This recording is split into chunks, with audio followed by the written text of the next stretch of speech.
నిజామాబాద్లో జాతీయ పసుపు బోర్డు ప్రారంభం కానుంది. ఢిల్లీ నుంచి కేంద్ర వాణిజ్య పరిశ్రమల శాఖ మంత్రి పీయూష్ గోయల్ వర్చువల్గా ఈ బోర్డును ప్రారంభించనున్నారు. కేంద్రం ఇచ్చిన మాట ప్రకారం నిజామాబాద్లో పసుపు బోర్డు ఏర్పాటుకు ఉత్తర్వులు జారీ చేసింది.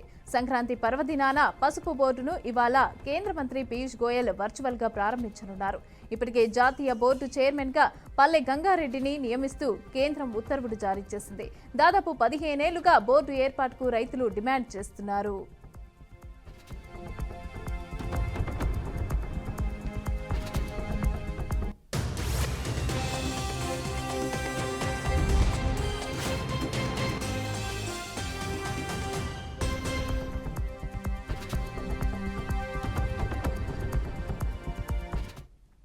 రైట్గా నిజామాబాద్లో ఇవాళ పసుపు బోర్డు అయితే ప్రారంభం కానుంది. అయితే దీనికి సంబంధించి పూర్తి డీటెయిల్స్ మా ప్రతినిధి ధనుంజయ్ అందిస్తారు. ధనుంజయ్,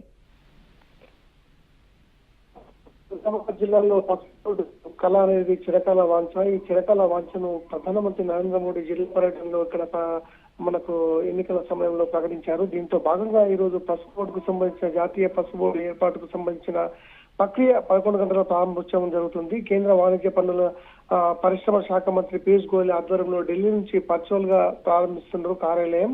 పసుపు బోర్డు ఏర్పాటు అనేది జాతీయ స్థాయిలో ఇక్కడ పసుపుకు ఒక గుర్తింపు ఉంది. నిజామాబాద్ జిల్లాకు అంకాపూర్ తో పాటు అనేక ప్రాంతాలు ఈ పసుపు పంటకు ఆధారమైన పంటలు పండిస్తుంటారు.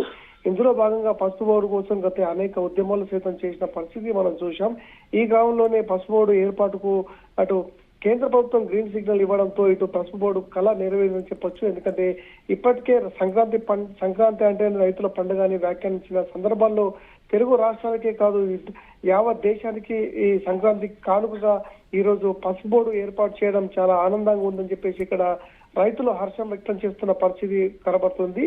ఇందులో భాగంగా సుమారు మనకు మరి కాసేపట్లో వర్చువల్ గా కేంద్ర మంత్రి పీయూష్ గోయల్ ఆధ్వర్యంలో ఇక్కడ పసుపు బోర్డుకు సంబంధించిన కార్యాలయాన్ని ప్రారంభిస్తున్నట్టు మనకు తెలుస్తుంది. ఇందులో సుమారు మనకు రాష్ట్ర ప్రభుత్వానికి క్రియాశీలక పాత్ర వ్యవహరించిన అనేక మంది దీంట్లో పాల్గొన్నారు. దీంట్లో భాగంగానే ఈరోజు పసుపు బోర్డు ఏర్పాటు అనేది ఒక మంచి సాకారంగానే భావించవచ్చు. ఎందుకంటే ఎన్నో ఉద్యమాల ఫలితంగా పసుపు బోర్డు ఏర్పాటుకు కేంద్ర ప్రభుత్వం అనుమతి ఇవ్వడంతో ఈరోజు రైతుల కళ మాత్రం నెరవేరని చెప్పొచ్చు. ఎందుకంటే గత దశాబ్దాల కాలంగా పసుపు బోర్డు ఏర్పాటు కోసం అనేక అహర్నిశలు కృషి చేశారు.